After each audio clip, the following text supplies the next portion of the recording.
200 વર્ષ પૂર્વેનું કિલ્લેબંધ દેરાસર આજે પણ છે.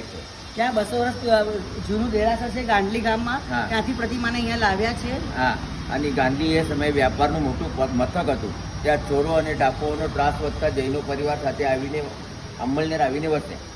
હમણાં જ્યાં દેરાસર છે ત્યાં એક વાડો હતો. એમાં ઉત્તરમાં 2 માળનું લાકડાનું દેરાસર હતું. એમાં ઉપરના માળે મૂળલાયક ગીરવા પાર્શ્વનાથ અને નીચેના માળે જે સામળિયા પાર્શ્વનાથ પ્રભુ હતા. તે દેરાસર જીર્ણ લાગતા હમણાંનું 3 માળનું દેરાસર 12 વર્ષ લાગ્યા. પહેલા 2 માળનું દેરાસર હતું, ખંડેર અવસ્થામાં હતું.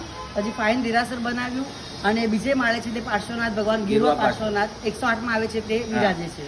ગીરવા પાર્શ્વનાથ પ્રભુની પ્રતિમા પરિકર સ્થળ શામળવડની 14 ઇંચ પ્રભાવશાળી અને ચમત્કારિક પ્રાય 1000 વર્ષ પ્રાચીન છે. 1000 વર્ષ 1000 વર્ષ પ્રાચીન આ પ્રતિમા છે.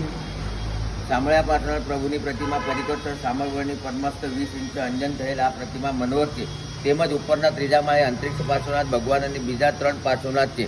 બધી પ્રતિમા 500 વર્ષથી અધિક પ્રાચીન છે. બધી જ પ્રતિમા અહીંયા આગળ છે 500 વર્ષ જૂની છે. અહીંયા 3જે માળે અંતરિક્ષ પાર્શ્વનાથ પણ બિરાજે છે અને ખૂબ જ જોવાલાયક દેરાસર છે.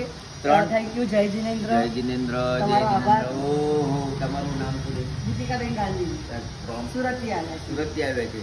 અહીંયા તીર્થેશભાઈ મળ્યા કે તમે?